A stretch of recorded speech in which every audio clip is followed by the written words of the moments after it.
Hello and welcome आप सभी का आपके अपने YouTube channel M cash teaching point में। बात करेंगे उत्तर प्रदेश आंगनबाड़ी भर्ती के पेज में मेरिट लिस्ट को लेकर के हाई कोर्ट का धमाकेदार फैसला आया है और ये फैसला आपकी मेरिट लिस्ट और योग्यता विशेष के पेज में है और इस फैसले का क्या कुछ भर्ती पर प्रभाव हो सकता है इस पेज में विस्तृत निष्कर्ष इस वीडियो के माध्यम से आपको इंगित कराएंगे।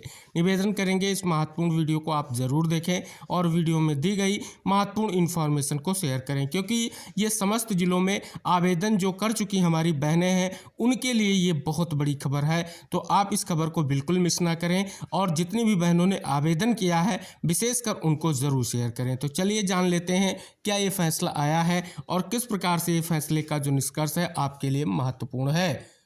तो यहाँ पर देखेंगे आंगनबाड़ी कार्यकर्ता के पद के लिए स्नातक या स्नातकोत्तर डिग्री की अनिवार्यता नहीं। इलाहाबाद हाईकोर्ट ने आंगनबाड़ी कार्यकर्ता के पद हेतु अर्हता पर विचार करते हुए कहा कि इस पद पर नियुक्त मेरिट सूची न्यूनतम योग्यता यानी हाई स्कूल व इंटरमीडिएट के अंकों के आधार पर तैयार की जानी चाहिए। यानी जो मेरिट लिस्ट बनाई जाए उसमें हाई स्कूल व इंटरमीडिएट के अंकों के आधार पर बनाई जाए, ना कि स्नातक या स्नातकोत्तर डिग्री के आधार पर उम्मीदवार का मूल्यांकन होना चाहिए। यानी स्पष्ट तौर पर आप देख रहे हैं स्नातक और परा स्नातक की यहाँ पर बात की गई है।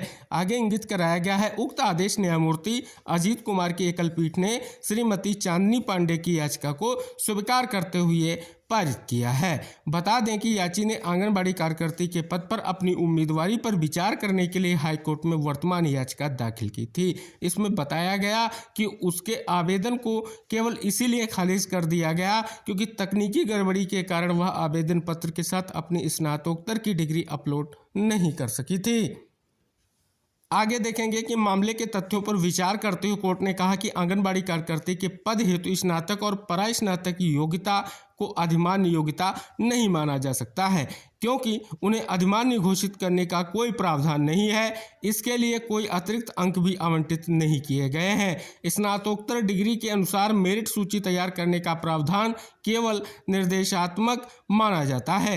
इसी के साथ कोर्ट ने विपक्षियों को निर्धारित न्यूनतम योग्यता के अनुसार ही मेरिट सूची तैयार करने का निर्देश देते हुए जारी किए गए विज्ञापन के अनुसार याची की योग्यता आंगनबाड़ी सहायिका के रूप में उसके प्रदर्शन और हाई स्कूल तथा इंटरमीडिएट के अंकों के आधार पर तय करने का आदेश दिया।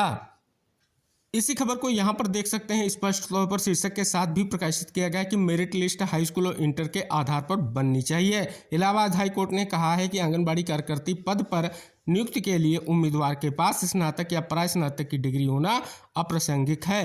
कोर्ट ने कहा कि मेरिट लिस्ट न्यूनतम योग्यता यानी हाई स्कूल और इंटरमीडिएट योग्यता के आधार पर तैयार की जानी चाहिए, न कि स्नातक और परा स्नातक डिग्री के आधार पर। यह आदेश न्यायमूर्ति अजीत कुमार ने चांदनी पांडे की याचिका पर दिया है। याची ने आंगनबाड़ी कार्यकर्ता पद पर उम्मीदवारी पर विचार करने को याचिका दाखिल की। उसकी उम्मीदवारी इसलिए खारिज कर दी गई क्योंकि तकनीकी गड़बड़ी के कारण वह आवेदन पत्र के साथ अपनी स्नातकोत्तर की डिग्री अपलोड नहीं कर सकी थी।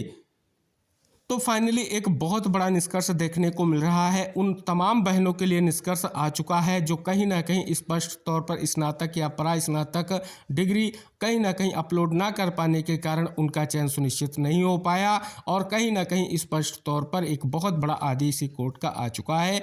अब इसका क्या प्रभाव पड़ेगा, जो कहीं ना कहीं आदेश दिया गया है कि हाई स्कूल व इंटरमीडिएट के अंकों के आधार पर ही कहीं ना कहीं जो है मेरिट सूची बनाई जाए। अब देख रहे हैं कि नियुक्ति पत्र वितरण का भी कार्य चल रहा है, तो किस प्रकार से ये महत्वपूर्ण है। आप देख रहे हैं कि कहीं ना कहीं अब ऐसी उन बहनों को लाभ मिलेगा जो कहीं ना कहीं स्पष्ट तौर पर स्नातक या परा स्नातक की डिग्री अपलोड ना करने के कारण या कहीं ना कहीं स्पष्ट तौर पर वो अंक ना अपलोड होने के कारण कहीं ना कहीं उनकी नियुक्ति को लेकर के या उनके चयन को लेकर के जो निष्कर्ष आया है, तो कहीं ना कहीं उनके लिए महत्वपूर्ण निष्कर्ष देखने को मिल रहा है। बात कर ली जाए इस फैसले के बाद इसका क्या प्रभाव होगा, तो कहीं ना कहीं प्रभाव तो सुनिश्चित है क्योंकि स्पष्ट तौर पर आदेश यही है कि जो मेरिट लिस्ट है वो केवल और केवल जो है हाई स्कूल और इंटरमीडिएट के अंकों के आधार पर प्रिपेयर की जाए। तो अब इस बिहाफ पर आप सभी देख रहे हैं कि वर्तमान में प्रक्रिया लगभग पूर्ण होने की ओर है। फाइनल मेरिट लिस्ट आ रही है और साथ ही नियुक्ति पत्र वितरित हो रहे हैं।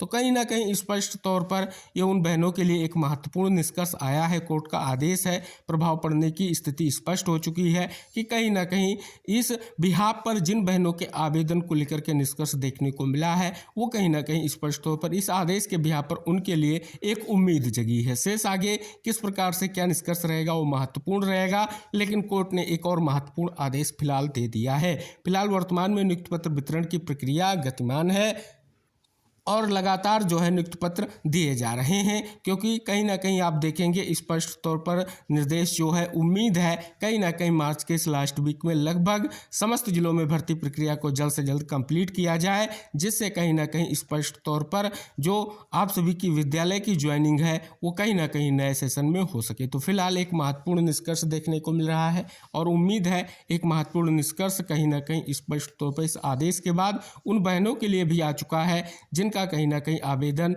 या जिनका कहीं ना कहीं स्पष्ट तौर पर जो चयन प्रक्रिया में इस प्रकार से प्रतिभाग नहीं हो सका है, तो कहीं ना कहीं उनके लिए महत्वपूर्ण आदेश साबित होने जा रहा है। ये तो फिलहाल इस महत्वपूर्ण इन्फॉर्मेशन को सभी जिलों की आवेदक बहनों को शेयर जरूर कर दें, क्योंकि आप सभी को इंगित करा दें यहाँ पर कोर्ट ने किसी भी तरीके से कोई भी भर्ती प्रक्रिया पर रोक जैसी कोई भी निर्देश की स्थिति जारी नहीं की है।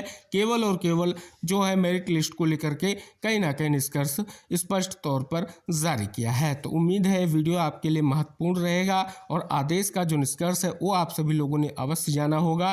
तो आप सभी बहनों को जरूर शेयर कर दें और अगर आप चैनल पर पहली बार विजिट कर रहे हैं तो चैनल को सब्सक्राइब जरूर कर लें, क्योंकि किसी भी जिले में जो आप सभी की वर्तमान की प्रक्रिया गतिमान है, चाहे आपके लिए डॉक्यूमेंट वेरिफिकेशन की हो, चाहे फाइनल मेरिट लिस्ट की हो, चाहे नियुक्ति पत्र को लेकर के इन्फॉर्मेशन हो, सभी इन्फॉर्मेशन सही और सटीक आप तक पहुंचाने का कार्य वीडियो के माध्यम से किया जा रहा है। और आप सभी से निवेदन है इस महत्वपूर्ण वीडियो को अंत तक देखें और वीडियो शेयर ज़रूर करें और चैनल को सब्सक्राइब कर लें। नेक्स्ट इन्फॉर्मेशन के साथ हम नेक्स्ट वीडियो में फिर उपस्थित होंगे कि किस जिले में डीबी की प्रक्रिया को लेकर के निष्कर्ष क्या है, नियुक्ति पत्र को लेकर के निष्कर्ष क्या है, फाइनल मेरिट लिस्ट को लेकर के निष्कर्ष क्या है, सभी इंफॉर्मेशन आपको एक ही साथ प्रोवाइड कराई जा रही है। तो हम मिलेंगे नेक्स्ट अपडेट के साथ, तब तक के लिए बाय बाय, टेक केयर बहनों।